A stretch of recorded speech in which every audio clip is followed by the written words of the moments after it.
तो बच्चों आज हम अध्याय 13 का जो सेकेंड लेक्चर है उसका टॉपिक है हमारा गोलीय दर्पण से प्रतिबिंब रचना के नियम। 4 नियम होते हैं। तो देखिए प्रतिबिंब बनता कैसा, सबसे पहले ये समझ लीजिए कि प्रतिबिंब क्या होता है।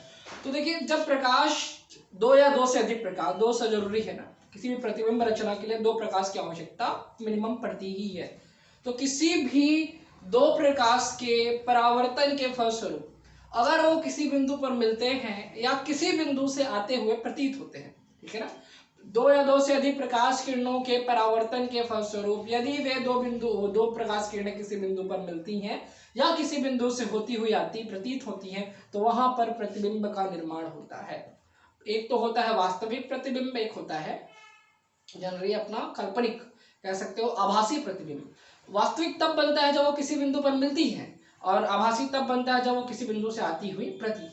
जहां प्रतीत वर्ड का उपयोग हुआ समझ जाइए वहां पे आभासी प्रतिबिंब बन रहा है। तो देखिए हम जो नियम पढ़ने वाले हैं, 4 नियम है हमारे पास।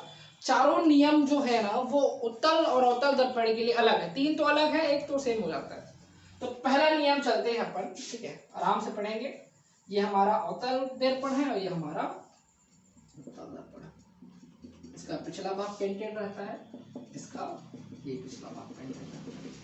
ये इसका मुख्य अक्ष हो गया बी सी एफ, ठीक, पी एफ और सी, ठीक। तो फर्स्ट लॉ क्या होता है? तो देखिए पहला नियम,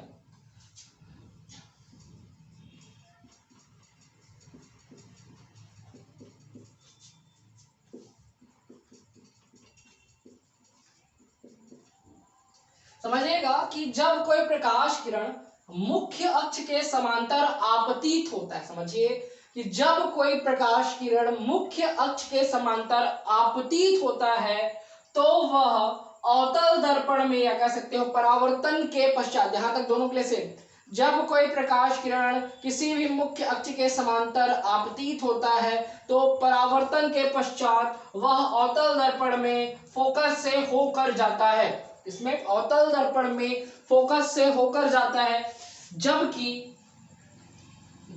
उत्तल दर्पण में फोकस से आता हुआ प्रतीत होता है, ठीक। क्योंकि पीछे साइड आपने पेंट कर रखा है, इसका फोकस उस साइड होगा तो प्रकाश तो अंदर जा नहीं सकता, तो यहां से रिफ्लेक्ट हो जाएगा। तो यहां देखने वाले प्रेक्षक को लगेगा कि वो प्रकाश किरण फोकस से होकर आ रहा है।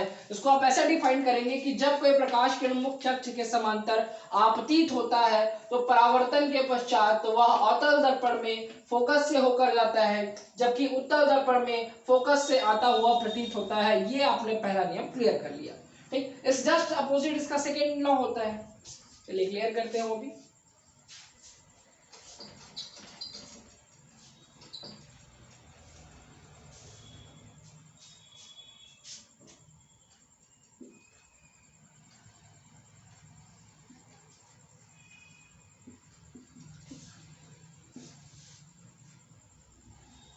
देखिए अब दूसरा लॉ कहता है कि जब कोई प्रकाश किरण फोकस की ओर आपतित होता है, या कह सकते हो अलग अलग करना चाहो तो जब कोई प्रकाश किरण अवतल दर्पण में फोकस से होकर आता है, ठीक, अभी फिलहाल फोकस से होकर जा नहीं रहा, फोकस से होकर आ रहा है।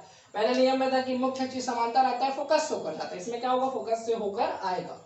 तो जब कोई प्रकाश किरण मुख्य अक्ष के कह सकते हो जब कोई प्रकाश किरण अवतल दर्पण में फोकस से होकर आपतित होता है तथा उत्तल दर्पण में फोकस की ओर आपतित होता है, फोकस से होकर नहीं जाता, उसमें एक्चुअली में फोकस की ओर आपतित होता है, इसमें एक्चुअली फोकस से होकर जाता है। तो डिफाइन आप इस प्रकार से करेंगे कि जब कोई प्रकाश किरण अवतल दर्पण में फोकस से होकर आपतित होता है तथा उत्तल दर्पण में फोकस की ओर आपतित होता है तो परावर्तन के पश्चात वे मुख्य अक्ष के समांतर जाते हैं।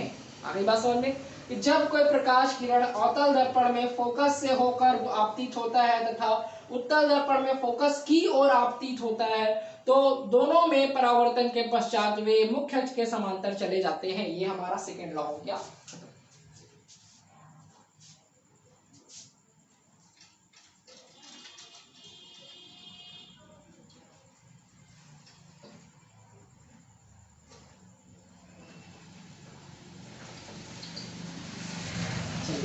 थर्ड लॉ में आते हैं, हमारा थर्ड लॉ कहते हैं। अब अगर सेकेंड लॉ आपने समझ रखा है तो थर्ड लॉ भी एकदम इजी होता है कि थर्ड लॉ कहता है जब कोई प्रकाश किरण वक्रता केंद्र से होकर आपतित होता है, ठीक है,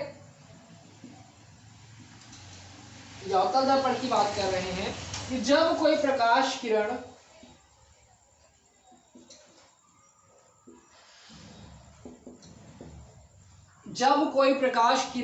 वक्रता केंद्र से होकर आपतित होता है अवतल दर्पण में तथा वक्रता केंद्र की ओर आपतित होता है उत्तल दर्पण में, ठीक है। दोनों डिफरेंस समझिएगा कि अवतल दर्पण में वक्रता केंद्र से होकर जाता है, जबकि उत्तल दर्पण में वक्रता केंद्र की ओर आपतित होता है, उससे होकर गुजरता नहीं है, ठीक है। तो समझिएगा कि जब कोई प्रकाश किरण अवतल दर्पण में वक्रता केंद्र से होकर आपतित होता है तथा उत्तल दर्पण में वक्रता केंद्र की ओर आपतित होता है तो परावर्तन के पश्चात वह उसी दिशा में वापस लौट जाते हैं। आगे बात समझ में।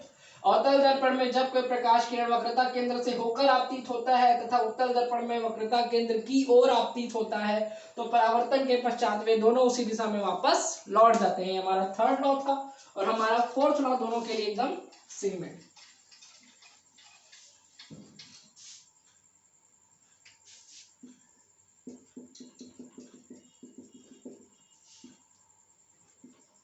देखिए हमारा फोर्थ लॉ कहता है जब कोई प्रकाश किरण ध्रुव पर आपतित होता है, किसी भी दर्पण के ध्रुव पे ना, उत्तल हो अवतल फर्क नहीं पड़ता, जब कोई प्रकाश किरण किसी भी दर्पण के ध्रुव पर आपतित होता है तो वह परावर्तन के नियमों का पालन करती हुई परावर्तित हो जाती है। अब परावर्तन के नियम वाला जो आपका टॉपिक है वो मैं पहले वीडियो में पढ़ा चुका हूँ। शुरू में जो मैं वीडियो बनाया था उसमें पूरे परावर्तन से रिलेटेड सारी चीजें पढ़ा चुका हूँ आप लोग को, देख लीजिएगा वीडियो, ठीक है। चौथा वीडियो कहता है जब कोई प्रकाश किरण किसी दर्पण के ध्रुव पर आपतित होता है तो वह परावर्तन के नियमों का पालन करते हुए परावर्तित हो जाता है। हमारा चैप्टर आपका लेक्चर सेकंड आज यही एंड करते हैं।